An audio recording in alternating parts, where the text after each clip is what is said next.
riders. Welcome to the showgram. I am Doc Rock, your community manager for Ecamm Live, along with my awesome co-host. Hey everyone, I'm Katie Fox. When I say awesome co-host, you can't go, hey everyone, I'm Katie Fox.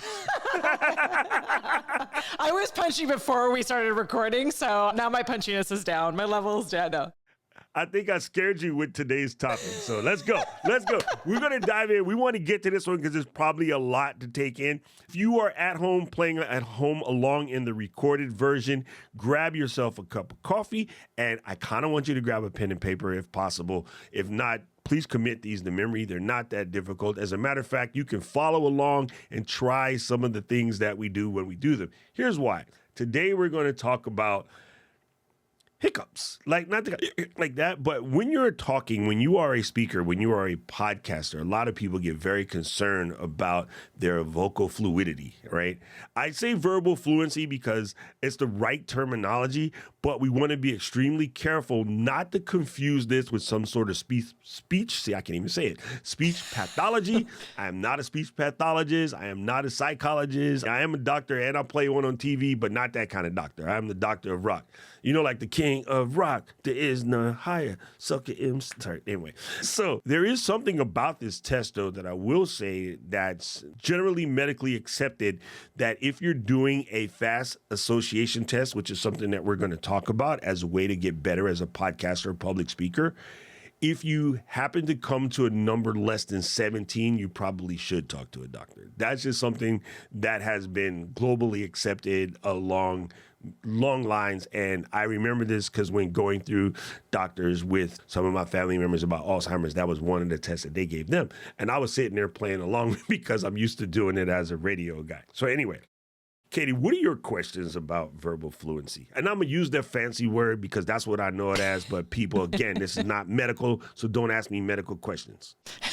No medical questions here. I mean, I think for me, it comes down to a lot of questions around what kinds of things can I do to make my presentation skills, both in live video as well as, just in person doing events, better. I'm well aware, and I just said it, I'm well aware that now that I used a script and go through the transcripts on a regular basis, I don't say a lot of ums, so great. I don't say a lot of likes, but I say,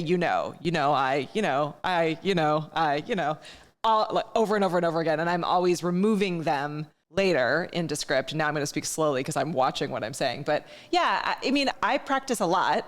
I am now live a lot, or recording videos or sharing videos or talking. And I come from an acting background, so I'm very comfortable on the stage. And like you, I have a background in speaking publicly. But I still struggle with tripping over my words, talking too fast, talking too slow. So yeah, what are some of the things other than just practicing that we can all do to get better at how we speak and how fast or slow and what we say so that we don't have any of those extra words thrown in or tripping over words? All right, so this is a fantastic question. Number one, I just literally watched you, not literally, I just did that. I did that. Yeah, I know. I just watched you do it. And you did exactly what you're supposed to do and don't even realize that you're doing it. But the reason why you're doing it is because you are live more, talking more, speaking more, maintaining meetings of importance more, and things of that nature. So you kind of made your question as follows. How can I eat 6,000 cakes a day and not get fat? The answer is practice. The answer is absolutely practice. You just don't realize how you're practicing. So what I want to do is help people mix the practice up so that way it doesn't become monotonous and seem so task-oriented. But part of the reason why you are getting so much better from before is because you're just doing it more. Show's over, people. That's it. If you really want to be verbally fluent, go live more. Record yourself more. Practice, practice, practice, practice. And there's ways to practice without practicing. Well, how would you do that? Hey, Nan, how you doing? I'm going to press the FaceTime button. Can you please put yourself on? Do you know that just FaceTiming your homies will make you better at this? Do you know that doing a video message or Instagram lives with your friends, not even everybody else can see, like a private situation, popping up in the Discord and just talking to people in the group, running Zoom meetings with your friends. All of the above will get you better at speaking on camera. And people dismiss that because everybody wants to show up on camera like, I'm Alex Johnson. Today I'm going to talk to you about Ecamm Live Advanced. No, don't be Alex Johnson. I love you, Alex. We love you, Alec. That's his natural personality. So he's not doing anything different. I sit in meetings with him all the time. We talk all the time. That is his actual demeanor. Yeah, that's different. Like you have to be born with that demeanor, I think. That level of calm, I don't know about that. I'm way too psychotic for that. But having simple conversations will get you better. One of my favorite tools I tell everyone in my personal training group is video journal. Do you remember TLC, Trading Spaces, right? They gave him a camera so they can, I hope my neighbor is not jacking up my room. I hope they didn't make any bright colors and purples or put like paisley stickers everywhere, things of that nature, right? That video journaling alone, when no one has to see it but you, will make you better. Yeah. And forcing yourself to actually watch it. So it's one thing to do it, and doing it will certainly help you practice, but there are so many, I said it again, there are so many people out there who record a video, and I'm guilty of this. And then they're like, great, I did it. I practiced. I went live. I did it. I practiced. But there is something about listening to it, watching it, seeing what you like and don't like, asking a friend to review it and give their feedback back to you. I think it really does make a difference in actually forcing yourself to consume your own content. When you're a guest on a show, all of that stuff is great practice in doing it, but even better practice in actually watching it and seeing what you like and what you don't like and figuring out how you can make those changes to the things you don't like. Here's another fantastic tip. As you're doing this and you're talking and you're trying to get everything out, one of the things that I find to me has been my absolute best is I study a wide range of topics. I absolutely love football round. I actually, even as an American, love football round more than I love football oblong. I love baseball, but I love F1. I love cooking, coffee, music, movies, old movies, things of that nature. If you happen to be bilingual, you already have a large level of verbal fluency. So when I was learning Japanese, there is a typical thing in learning a foreign language where you just memorize a whole bunch of words. Very true. Memorizing a whole bunch of words will never get you verbally fluent in another language. For us podcasters or live streamers or public speakers, even learning the term of art for that particular echelon of, content creation is also verbal fluency, because you now have to learn compression, EQ, mic placement, breathing techniques, posting, editing, levels up, levels down, like all myriad types of things, right? Frequencies, microphone frequencies, things of that nature. So in watching content and repeating some of this content out loud, like just reading an article about compression on your mixer and reading it out loud will allow you to get better at discussing these things when it comes up, right? So you won't talk about that thingy. You know what it is because you read it. But if you read it and say it out loud, reading aloud, especially on a wide variety of topics, will really help you. So for the kids in the chat that are here for the live recording and people playing along at home, just say this out loud right now or write this in the chat real quick. How many books a month do you read? Be honest. And Sports Illustrated kind of sort of don't count. I mean, like Time Magazine don't count. Like how many actual books do you read in a month? Please confess. I'm actually curious. Now, Katie, I know you're an avid reader, right? How many books do you read? I think I'm around 4 or 5, depending on what I'm... Good Lord! Depending on what I'm consuming. On average, I tend to read somewhere around 80 or 90 books in the year.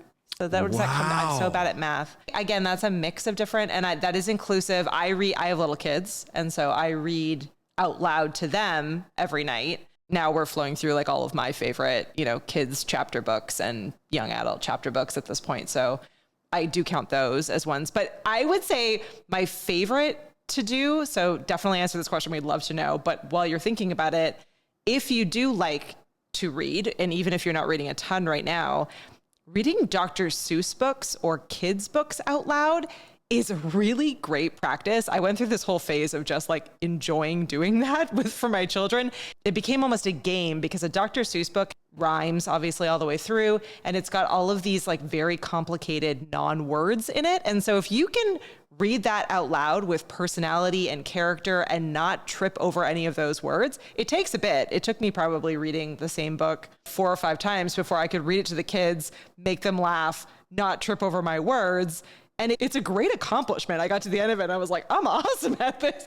And a lot of them I had even memorized after a point, but I think it's a really great, super easy trick to get up and running quickly, because those rhyming books have a cadence to them. They have a flow to them, but you can still add in your own personalities, whether you own them yourself or you can just grab them at your local library or find them even online to be able to read. But they're really easy to get your hands on and a really low lift, quick way to practice just how you sound and how you can play with the levels of your voice, play with it with a mic, record it if you want. But it was a fun thing for me to try.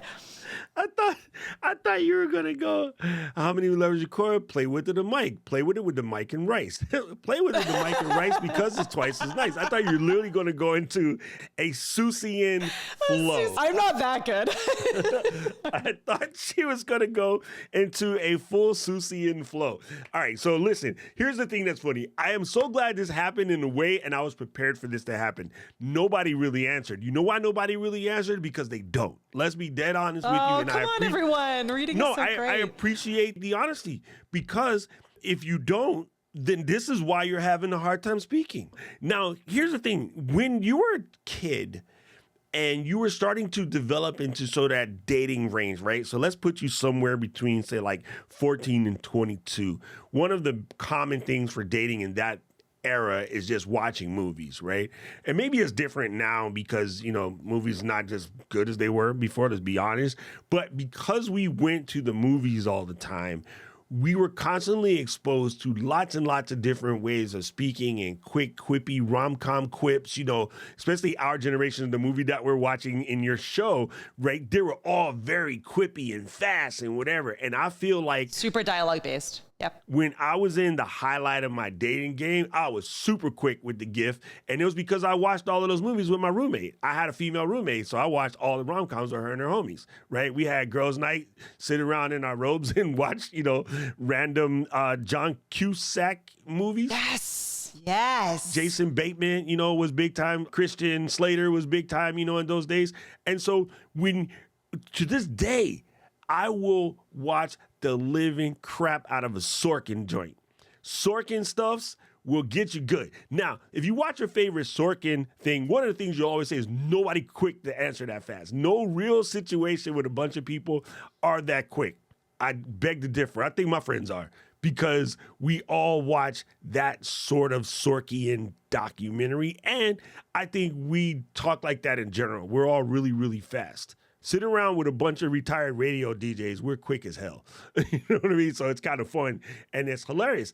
I know one of my other homies is a super avid reader. Like, she brags about, what are you doing this weekend? I'm going to the book sale. So if you happen to be around to watch Diana yesterday on Kirk's stream talking about a book, there became a section where Kirk told Diana, please read a passage from your book. Yo, she read that joint like a 5th grade librarian, because Diana even told us in her book, in the preface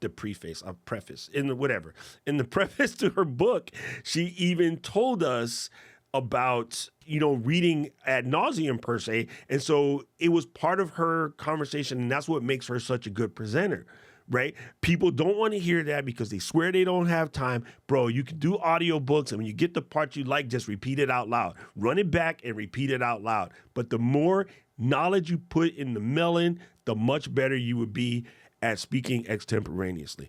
And I always know who I'm talking to when people say, well, why do you use such big words? They're not big if you read. It's a common word, right? If you only talk to a circle of friends, and this is going to hurt some of y'all, if your circle of friends conversates at a 5th, 6th grade level just because it's comfortable, you will fall into that trap. Yeah. In a place like where I live, and Johnny would probably understand this too because he's a second generationer. Any of us second generation kids, when we go back to speak English in the home with our parents that are Esau, we tend to make our conversations a little bit more elementary.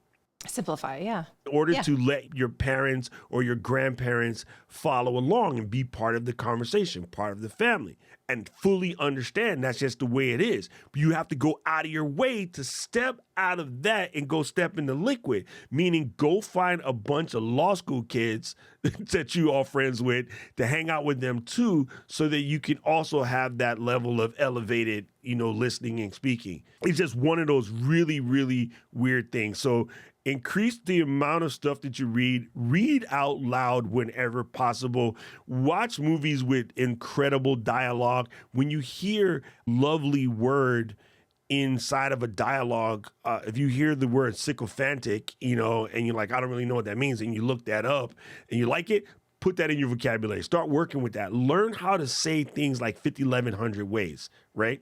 So I'm going to get into some other exercises after that, but I just wanted to see if you had any questions at this point.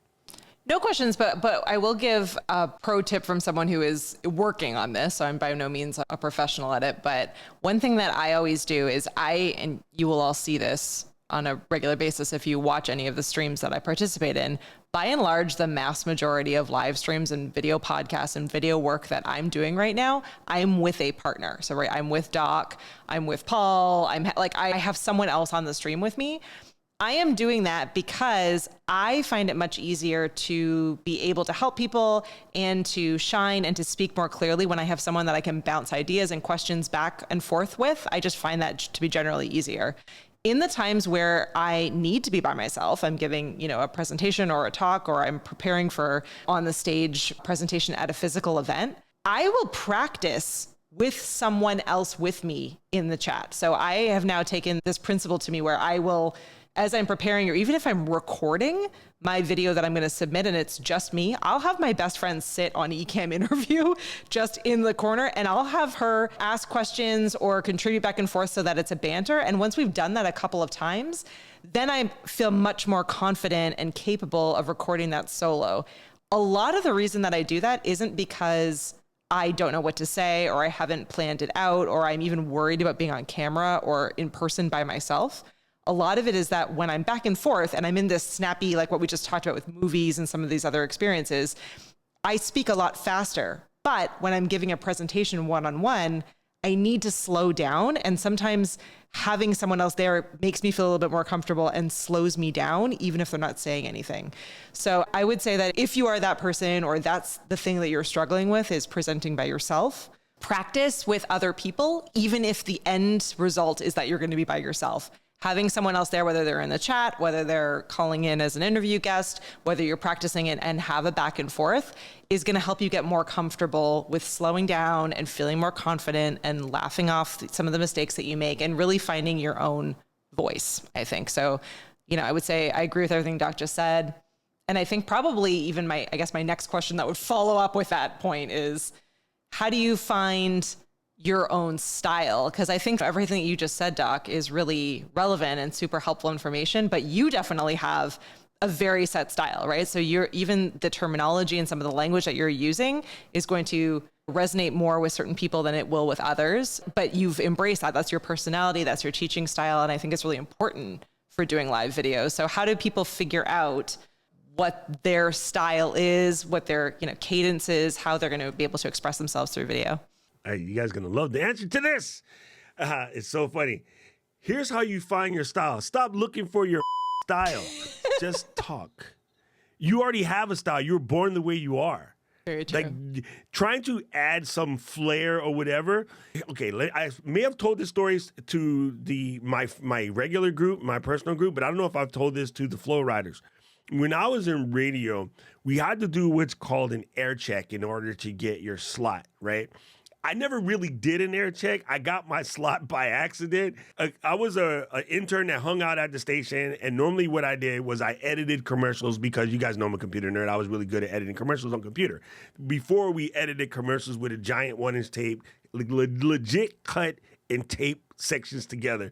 So I was learning how to convert what we had in our regular edit bay into my computer situation. So I would drag my whole computer in, set it up in the audio room, and I'm over there working on, commercials. There was a concert that came in that everybody wanted to go to, and they were like, hey, intern, run the box, don't crack the mic. That's when you turn the mic on and say, hey, everybody, you're listening to KIKFM, right? You're not a real person, you're an intern. Yeah. Don't crack the mic. Just play the songs on the list, play the commercials on the list. And back then, you put the commercials in, look like an 8-track tape. You put it in the cart machine. You put the music in the cart. Just play the list and don't screw nothing up. Of course, in the middle of that, something happens in Hawaii where it required cracking the mic. And I did it effortlessly. And my boss is like, I'm going to put you on nights for a little bit and then let you, build up your skill. And then after, you'll always do coverage whenever somebody needs to not be here. And that was best. So that's how I got in. But about halfway through, he was like, everybody else has air checks on deck that we go through once every couple of months just to see how you're progressing. So I'm going to need you to do air checks. And I said, I don't really know how to do that because I didn't do Columbia School of Broadcasting or any of the other stuff that some of the other guys did. And my old boss told me, yeah, you know what? I kind of want to punch all of them in the face because here's what happens. Today, like any other day, I'm in my groove, right? This is just how I am. For the most part, this is me all the time. But when I have a bad day, I still sound like this. Why? Because I'm not changing to be on the show. I'm not going, hey, listen, everyone, today is the special day and we're going to get out and talk to Katie Fox from Ecamm. That works perfectly fine until Karen pisses me off and I got to show up. You know what I'm saying? You can't show up if you're trying to do that crap. So I can't stand when people do that. So don't try to find a style. Just talk the way you talk. Now, Caleb brought this up, and I want to make sure that I cover this because I think it's hyper important. Caleb brought this up because, like some of you may have been confused by the title, Caleb went to the sort of the medical side. And they said, what about people who have a speech impediment? Mm-hmm. I kind of do, actually. What happened was after my stroke, I definitely would call the wrong words at the wrong time. And sometimes I'll blank on words. I know exactly what it is. I could have said it 17 times in the same conversation, and I get to it to the next time. And then I'll be like, the dude from Miami, Camera Junkie, right? I'll do that. It'll just go in my head, right? And I never had that happen until after my stroke. Just happens. You know what? Don't care. I'll just do it. Like, everybody thinks it's funny when I blank, right? Or Keely or Paul or somebody will answer my blanks for me, and I'm just run with it. Like, I don't even freak out over that. Yeah. So I also remind myself that my goats, and I brought this up yesterday, Biggie, Q-Tip, Method Man, Kendrick Lamar, Sam Smith, right? They all have speech impediments, and they are like the goats. Kendrick Lamar is a massive stutterer, but you would never know that when Kendrick busts out one of his complex verses. Just like we don't hear British in certain singers when they sing, a lot of people that have those sort of impediments go away when they try to sing or act or perform. And so it's kind of mind-blowing, but the brain just does weird stuff like that. So that I really don't want to get too far in, but I want to remind you that it's okay. You might just let it, you see, I just did it. You might just have to let it be. And don't think that your voice sounds funny to us. Your voice always sounds funny to you because it's resonating in that melon. If you have a melon like myself or Fulgens, it's completely different than what comes out. We have lots of room for resonance. I think it's a really important point, and I think really what the heart of it goes back to, which is what certainly you, Doc, talk about all the time, and we've talked about a lot on this podcast, is really a matter of passion and a matter of confidence. So, really embracing who you are, knowing that you have value to give and that you have a passion and a reason behind the projects that you take on and the things that you're doing, especially in the video and live streaming space, is hugely important. And if you're able, which you should, and you should push yourself to be able to focus on that passion and on the end user, then tripping over words here and there, forgetting what you need to say and taking a moment to stop and find it is always okay. It is always okay because you are delivering value and you are helping your audience. And if you keep that in mind and you keep that focus and you continue to do it, you will build that confidence so that it is always okay.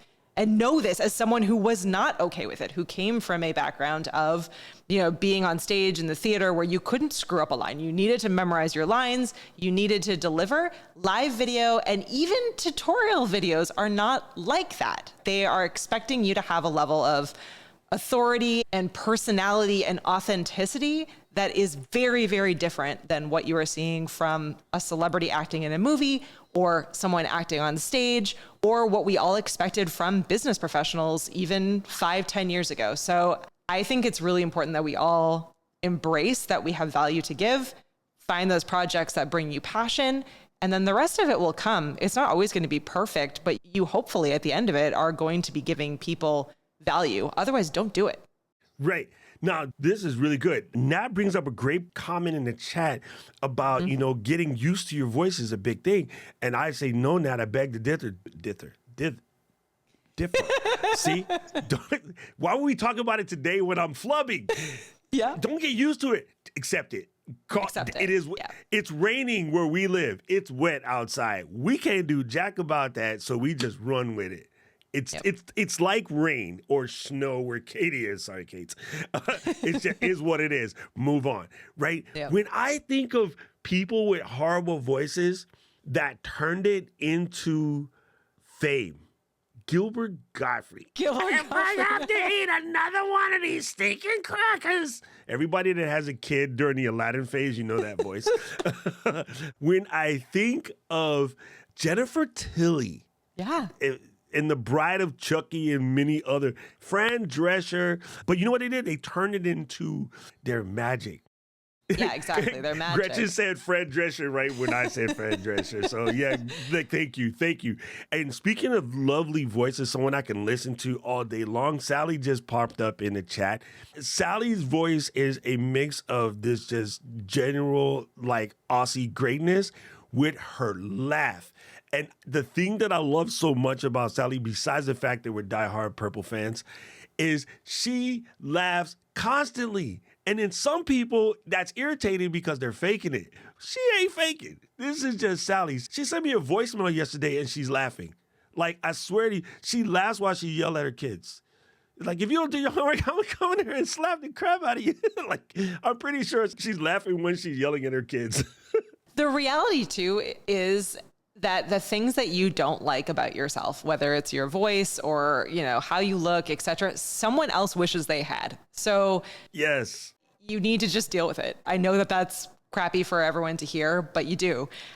Whether it's, I've had years of my life where I hate the gap between my teeth. And I've had dentists who have told me that supermodels pay to have a gap between their teeth. So, because it's differentiating. Right? Because it's differentiating. So I'm sure that it comes down to that with your voice, with your hair, with whether or not you should wear makeup. All of these things are going to be things that you're going to need to figure out. But in the end, it's the people who embrace it and who just let their personality shine through that are going to be successful. So you need to find a way to embrace the things that maybe have originally driven you crazy, especially if it comes down to your voice. It makes you unique. And it's why people will tune in and listen and spend time with you. Isn't, how perfect your set is or the exact cadence of what you're saying. It's really the confidence that you have and the passion that you bring and the value that you're delivering. Man, you guys remember United Colors of Benetton ads and then even more recently Apple ads where they went out of way to get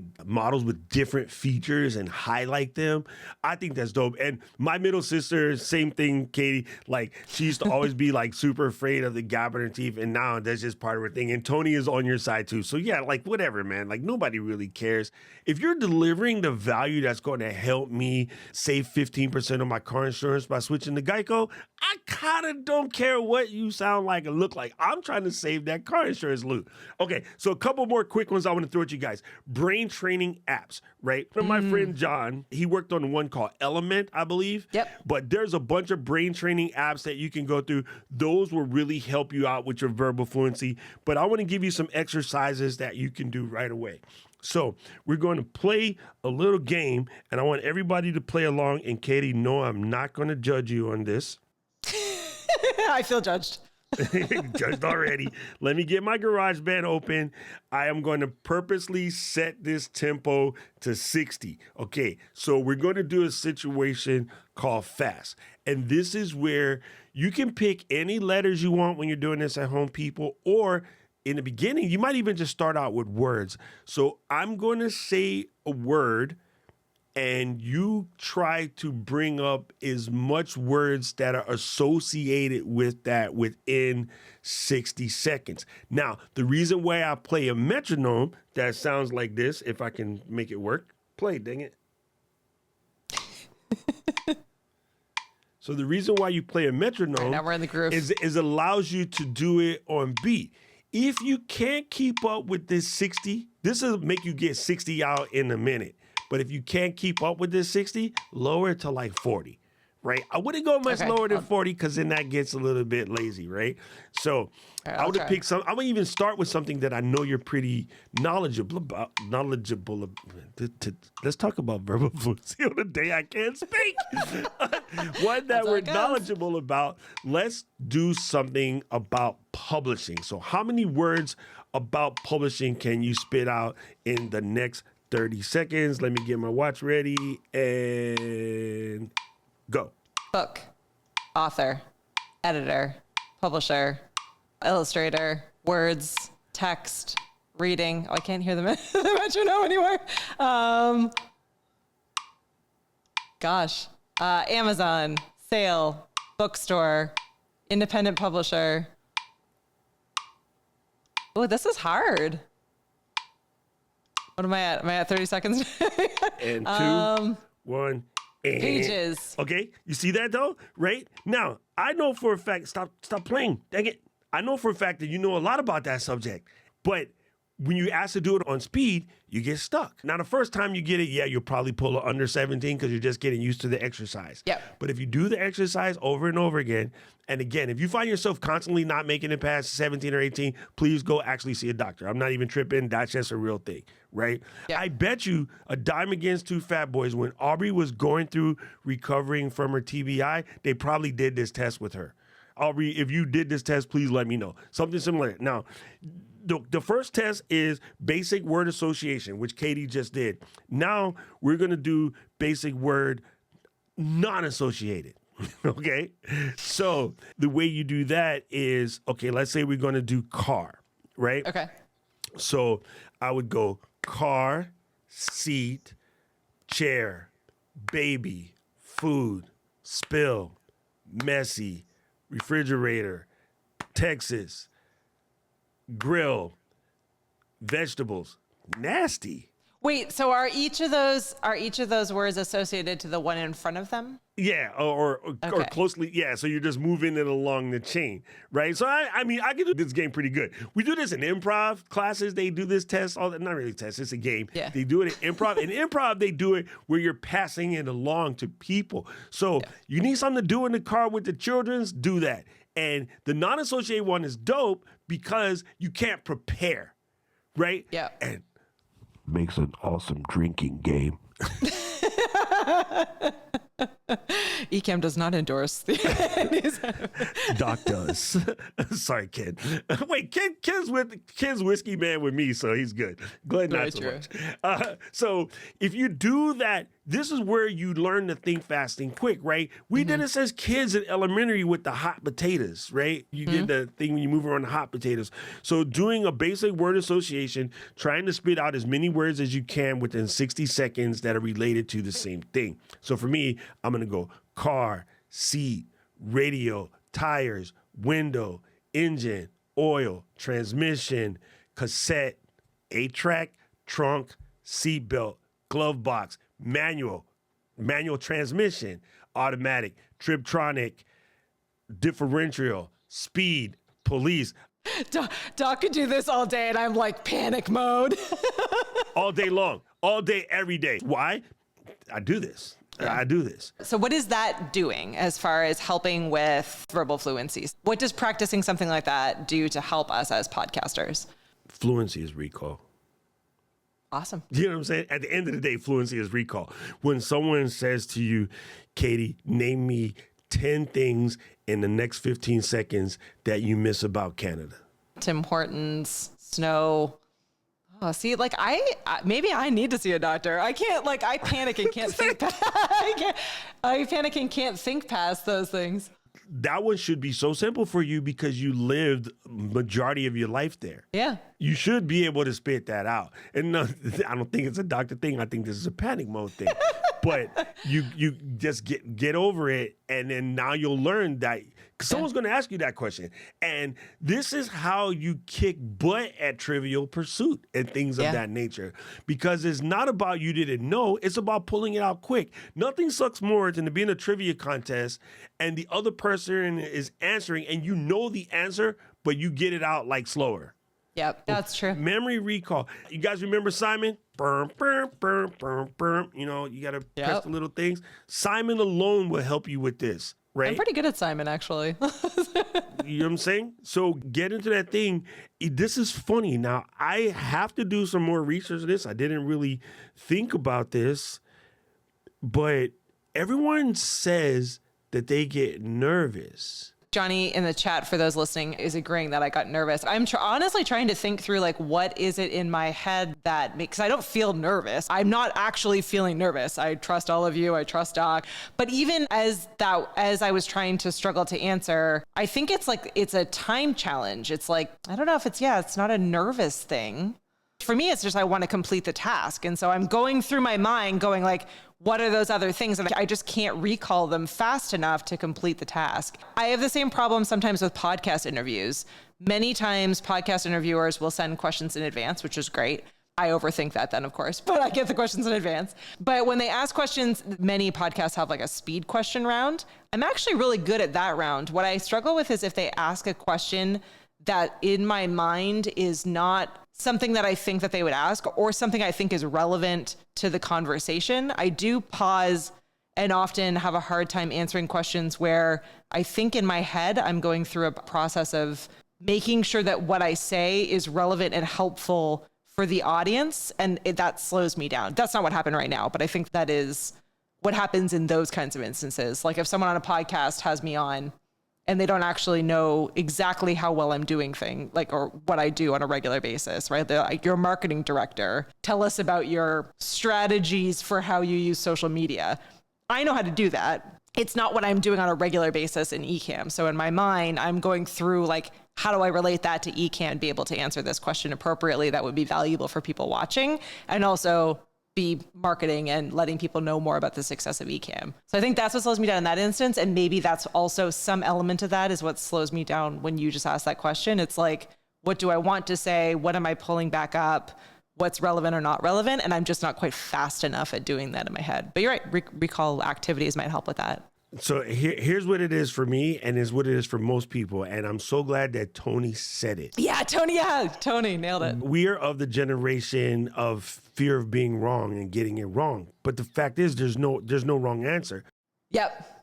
Getting it wrong or looking stupid, quote unquote. So in improv, when we do this, you can just stick in any word you want, even if it has nothing to do. In the middle of that whole thing about Canada, you could have said deep ocean swimming, and it doesn't matter because you just got to get to 10, right? And then we would have ejected the two bad ones, and you still would have spit 8. But because of your fear of being wrong, somebody once said, if you say it 3 times, they'll listen to you. Because of your fear of being wrong, you stopped at 4. So it would have been better for you to have 2 things that just didn't match and land at 8 than getting stuck at 4 trying to be right. Let that marinate, Kim, folks. Let that marinate. Okay? So when you're doing the fast game, another thing that you could do is name as many words as you can in 60 seconds that begin with the letter F. And if the first answer is in Fox, I'm mad at all of y'all. I'm like fridge. You can do Fox twice because it's different, right? Right? Yeah, one yeah. is Katie and one is Marshall. So you can do words that begin with F. And I guarantee you when people do this, somebody's going to say phone and freak out because they got it wrong, but your brain associates it. So it's not wrong. It's still F. Yeah, that's true. If you're trying to be semantic, you're going to lose. So in the middle of doing a conversation, you guys watch me do it about 12 times a day. I don't care that I said something stupid. I can immediately fix it. Oh man, this is an activity that is built to destroy my brain because I always care. I'm like, am I lying? Is this wrong? No, you can immediately fix it. Katie, this is a great exercise. When you said that and you weren't sure, guess what? We are live. We have Pauls. We have moderators. We have Pauls. Otherwise known as Pauls. We have please fact check that. So today I'm watching my lads, right? The Stratford Paddock. Sorry, that's a Manchester United thing. And he mentioned about Julio Iglesias' kid. What's the younger one? Enrique Iglesias, right? The people that are listening, they're younger. They remember him. But the other host remembers Julio. And they're like, Julio. And it's like, yeah, that was Enrique's dad. And believe it or not, he was a goalkeeper at Real Madrid. And they're like, no way. You know, they only know him from Of All the Girls I've Loved Before that Traveled In and Out My Door. That's all they remember. They don't even remember that. So they thought he was straight lying. So he said, no, I'm going to have my stat man go run real quick. They looked it up. Yes, Julio Iglesias was a goalkeeper for Real Madrid back in the day. So it was legit true fact. But don't worry if you get it wrong. You have your Polarators that can go fact check it. Or you can fact check it live while your other person's talking and say, hey, I made a mistake. Or it makes a really good story. I did. Yes, or a second video. Here's a totally embarrassing story, everyone. I'm going to share this with you, even though it goes against my good nature, to prove that I am going to be vulnerable for a minute. But Freddie Prinze Jr., hopefully you know who Freddie Prinze Jr. is. Yes, know exactly who Freddie Prinze Jr. is. I'm a huge movie geek, right? And so we just started our movie podcast. And so we did last week's episode all about 3 iconic 90s horror movies, one of them being I Know What You Did Last Summer. Know What You Did Last Summer. Come on. So we were talking all about Freddie Prinze Jr. Over Christmas break, Freddie Prinze Jr. did a Christmas like Hallmark movie where he was like in this amazing movie. It was really sweet, super cute if you're into like cheeseball Hallmark movies. But it was an all Spanish, Hispanic cast. And Freddie Prinze Jr., who I know and everyone should know, is Puerto Rican. He's got a Puerto Rican father. He's got a really famous father, right? Doc's going to laugh at this. Doc is just going to pick on me for forever. Okay. I literally sent my best friend, who's my co-host podcast, a message. And I was like, how come they hired Freddie Prinze Jr. for this? He's so white. And the rest of the cast is not. Like, I don't believe that his mother is this like adorable Spanish speaking woman making like all these like amazing dishes. And she's totally, and Natalie was like, Freddie Prinze Jr. is Hispanic. I was like, Freddie Prinze Jr. is not Hispanic. He's the whitest guy. We had this whole back and forth and I refused to double down on it. And then she was like, who's his dad? And I was like, Freddie Prinze. He's, oh, wait a second. And I completely, I not only doubled down, I tripled down, and I still show pictures. And I was like, okay, but his mom is Italian, and he is incredibly white looking. In my horribly racist, ridiculous moment where I completely failed at it. You are right in that, like, I could have had fact checkers. Thankfully, I had fact checkers behind the scenes to stop me from publicly saying that on my podcast. That's fun. Yo, you're not old enough to watch Chico and the Man. But I knew him. I could literally visualize Freddie Prinze before I even looked it up. Yo, Chico and the Man was my favorite. Oh my God, it was my favorite show back in the day. That is so good. Sorry. Anyway, there's my moment of admitting that So my thing about Freddie is I hated him because he took my girlfriend, Buffy. So, you did. They're still together though. They're so in love. Isn't that dope? No, but I love Buffy. Sarah Michelle Gellar, SMG, for those who don't play along in the home game. She was just super cool back in the day. I was really enjoyed all of her stuff. So yeah, that's so funny, Case. Oh my God. All right, I'm going to practice this game so I get better at it. But you're right. I do think a lot of it comes from being a perfectionist. Not wanting to lie, not wanting to look dumb, not wanting to fail. Here's what's absolutely cool. You can play this with the Foxes. And all right, I will. They will be better in school for it. Oh, they'll be better than me, which will make me feel even worse. But I'll get there. It'll be a good challenge. But it's okay because you're being a mom, right? And your kids, when you guys are, riding up to Albany or, driving to someplace else, right? Playing this in the car. I think we did it in the car a lot too, right? We would play these kind of word associative games. Yeah. And for us, it was because coming from Esau kids, it helped, everybody just get better at speaking, right? Yep. Also, one of the things, this won't affect a lot of y'all, but some of the people in the chat remember back in the day as a person of color, right? People always tried to make like you were dumb. So we worked extra hard to have better vocabularies. So that way, you would take some of that ammunition away from people.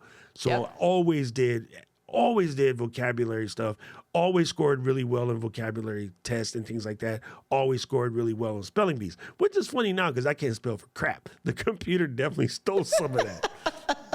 But I used to legit read the dictionary as a kid because Awesome. I wanted to present better, and I also went to a super melanin deficient private school, so I always felt like I had the underhand in the first place. You know what I mean? Because people in my house didn't talk like that because people in my house didn't always speak English, right? So I felt I was behind the eight ball. So yes, reading and expanding your knowledge, reading out loud completely helps out a lot because it helps you with your flow. Listening to people that have fantastic vocabularies and have a scratch thing around. It could be your phone, it could be whatever. When you learn a new word, study it, learn it, speak it, find how to use it in a sentence, do the above, like increase your vocabulary. There's these books you can get and they're always at the bookstore like $4 because nobody buys them, which is dumb. I can tell nobody buys them because whenever news people do interviews or when Jimmy Kimmel does interviews in the street, this is so mean and I'm super sorry. Our country is really dumb. Let's be straight up honest. Our country is really dumb. But we think we know everything. And when I see those, it's a reminder I never want to get caught out like that. So if I'm ever asked on an interview or something, I want to be able to articulate my thing as beautifully as possible and never freak out. And just from watching people on Jimmy Kimmel or people on the news say dumb stuff, I never wanted to get caught. And what it was for me, this is funny. Years ago, Johnny Carson, University of Washington, had won some kind of football game against USC, and they were asking the players like real simple questions, and they couldn't answer. I think I was in like 11th grade when I saw that, and I'm like, I'm never going to get caught like that, ever. So I've gone out of my way. So yes, definitely do those things. Toastmasters helps. And here's one more that's going to help you, free writing. Yes. Right? Huge. I used to do this thing called 750 words, 750words.com, and just free writing. How does this work, people? Grab yourself one of these. This is a pen. Grab yourself one of these. This is a pineapple. Pineapple. No, I'm joking. Just get a piece of paper and just let the brain come out. F your punctuation, F your sentence structure. Yeah, just don't let the edit. hand go. No edits. Free write. And no, you cannot type this on your phone. And no, you cannot type this on your computer. It must be pineapple and pen. And just go. Just let the brain just, handwriting diarrhea on the paper. If you free write, you are letting out all of that stuff that's in your melon. And it frees free your mind and the rest will follow. Sorry. I definitely have musical Tourette's. Yeah, see, I like Johnny said, we had a French-English dictionary. Same, yeah. And it really, really helped us. Man, I realized that you and Fulgens and Johnny can do a whole French podcast. I know. And you know what? French is one of those languages. So I grew up in Montreal and I grew up fairly bilingual. You have to in Montreal. But I haven't lived there now for almost 20 years at this point. So for me, I can still read French. I can watch French. I can consume any kind of French media or TV shows and radio, etc. But when someone says, say something in French, I have that same moment of like, what do I say? How do I say it? Am I going to say it right? Never lose that. Please stop that today. Katie, as your employee yelling upwards or as your friend, please stop that. Do not lose that bilingual capability and kicking and screaming. Put the kids on it. Get the kids back into it. Part of you teaching it to them. It doesn't matter what the language is. I can tell you, being polyglottinous, not gluten-free, it really does expand your mind anyway. Because of the cultural difficulties in explaining things in certain languages, it requires you to take a better look at culture even, and therein lies makes you a more adaptable person. Very true. So it's super funny. My dad used to always do that to me because, people would be freaked out that I could speak Korean. My dad would always say something Korean. And for Korean, I would kind of always freeze. But I never freeze in Japanese, ever. And I'll just start talking Japanese in the middle of a damn podcast, like nobody's business. And Descript is just like dot, dot, dot, dot, dot, dot. When I go to Japan, one of the best compliments I ever get from people is you speak Japanese without a foreign accent. Wow, that's awesome. And I go out of my way to do that because to this day, I will hear people that speak Japanese be like, konnichiwa. And it's like, not konnichiwa. There's two N's. It's konnichiwa. The double N is a glottal stop, right? It's konnichiwa. It's definitely one of those things. And that's why I'm always spazzing out about, karaoke versus karaoke and about sake versus sake. And it's because that level of, again, verbal fluency in a foreign language. How I studied in Japan was I listened to music and watched movies because I wanted the tonality. So by all means, all of you guys that are multilingual, Johnny, maybe Natalie, I don't know if you're bilingual or not, but your last name says so. Everybody that is bilingual in any way, shape, or form in here. And no, Sally, swearing does not count as the other language. You should at least know one swear word in every language. That's my policy.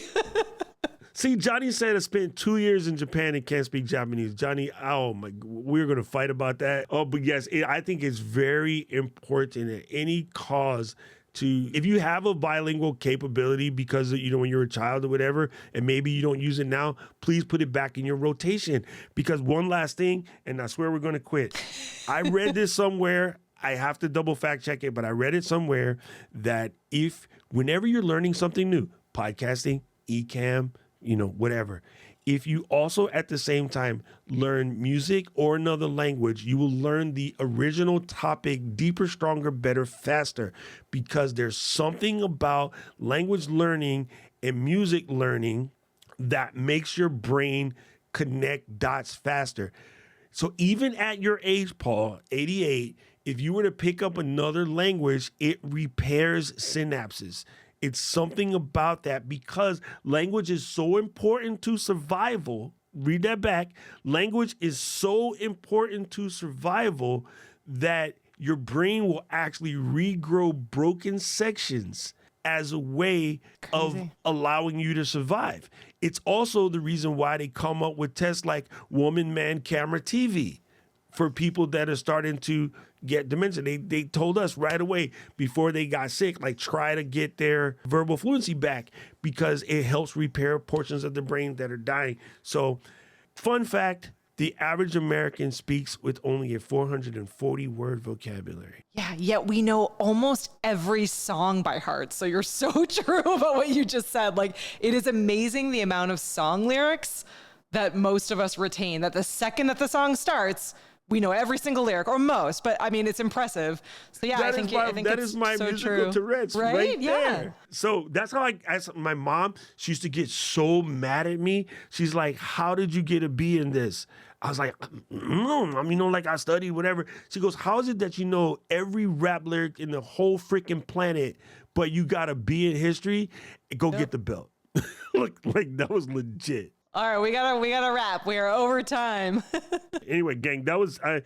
That's I don't think there was any questions that we didn't cover. Let me just double check real quick. There's always the one that comes up every time, like, how do you get better on camera? Be on camera. How do you get better at swimming? In the water. You cannot get better at swimming in the chair. You cannot be better on camera.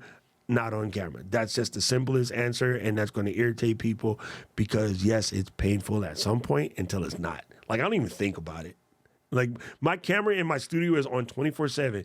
When I sit down, I am automatically on camera. Never turn it off. It's just on. When I sit at my computer, I'm looking at the Ecamm program window, and I'm there. So just leave it on. Let's work all day with it looking at you, and you'll get over it. Always be recording. Plus, when you need to make a short, it's going to come to you. Oh, yeah. You mentioned that thing about like fixing mistakes or whatever. Check out Seth. See, I just did it. SNL. Seth. Green. That's my only association. Myers. Seth Meyer. Oh, man, you know. Seth Meyers does a weekly correction show where he goes and corrects all the things that he said wrong.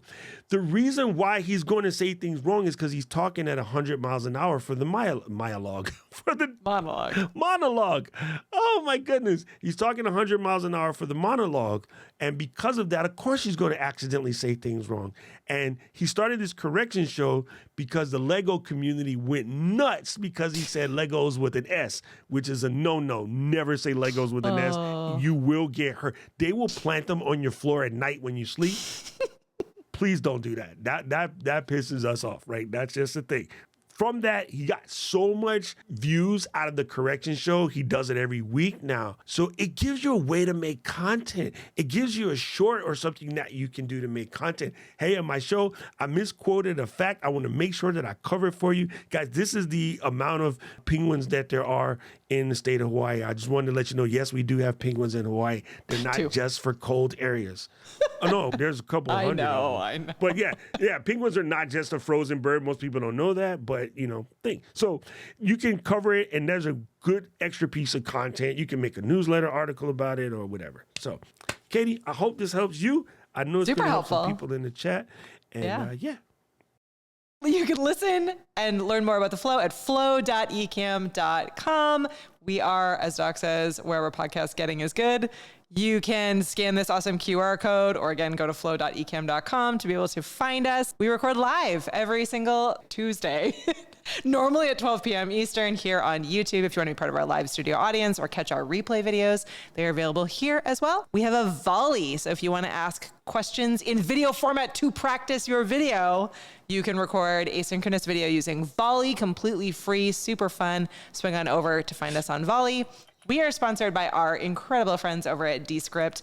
It's a really, really great way to not only grab your transcript, repurpose your videos, clip them up and use them in all kinds of different places, but also to realize how many times you say, like, or And the more you click through and listen, the more you visually see how many times you're saying these kinds of things, the more intentional you are with how you speak the following time. So I'm now aware of that, and I'm trying a lot harder to say it less.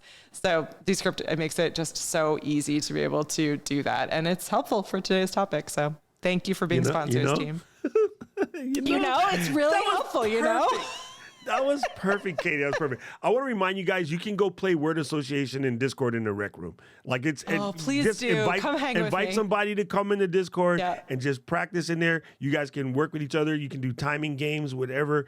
It will make, you will all get better. Trust me on this. That game alone will make you much better at this. So I appreciate you guys. Flow Riders, out!